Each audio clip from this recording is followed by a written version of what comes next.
అంజనాదేవి పుత్రుడి కోసం అహర్నిశలు పరమేశ్వరుని ప్రార్థిస్తూ ఉండేది.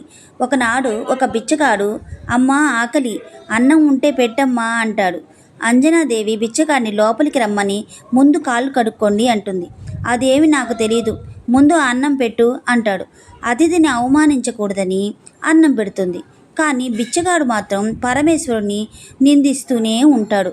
ఆకలి తీర్చావు కాబట్టి నీకు కొంచెమైనా పుణ్యం వస్తుంది, కానీ ఆ రాయిని మొక్కితే నీకు ఏమొస్తుంది అంటాడు. అందుకు కోపగించిన అంజనాదేవి బిచ్చగాడిని తిడుతుంది. అప్పుడు ఆ బిచ్చగాడు పరమేశ్వరుడై అంజనాదేవికి నా అంశతో నీకు ఒక పుత్రుడు జన్మిస్తాడు అని వరమిచ్చాడంట. ఆ పుత్రుడే హనుమంతుడు. నా వీడియో నచ్చినట్లయితే లైక్ చేయండి, కామెంట్ చేయండి, షేర్ చేయండి, సబ్స్క్రైబ్ చేసుకోవడం మాత్రం మర్చిపోకండి.